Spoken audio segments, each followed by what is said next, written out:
Hello everyone, welcome back to my channel. আজও আবার চলে আসলাম অনেক দিন পর আমার চ্যানেলে কিছু ফুল পিঠার ডিজাইন নিয়ে।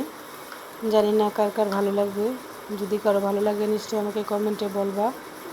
আর আমি অনেক দিন ধরে হাতের কাজটা করি না, আসলে না করতে না করতে হাতটা একদম বসে গেছিলো, তাই ভাবলাম যে আবার চলে আসি। মাঝখানে অনেক ব্যস্ত ছিলাম, সেটা পার্সোনাল কিছু কারণে আপনাদের সাথে দেখা করতে পারি নাই, আপনাদেরকে কোনো কিছু দিতে পারি নাই। তবে আশা করছি এখন থেকে রেগুলারলি আপনাদের সাথে দেখা করব এবং কিছু না কিছু দেওয়ার চেষ্টা করব।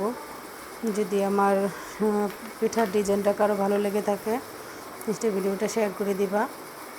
এটুকু তো আমি চাইতেই পারি আমার বন্ধুবান্ধবদের কাছে। আসলে ভালোবাসার মানুষদের কাছে আবদার করতে ভালোই লাগে। কার কার ভালো লাগে নিশ্চয়ই বলবো আমাকে। আমি অনেক দিন পর আবার নিজে হাতে পিঠা বানাচ্ছি। আসলে চেষ্টা করছি বানানোর, ভুলেই গেছি প্রায় না করতে না করতে। আসলে চর্চা না থাকলে যা হয়। এই যে দেখুন আমার পিঠাটা বানানো হয়ে গেছে।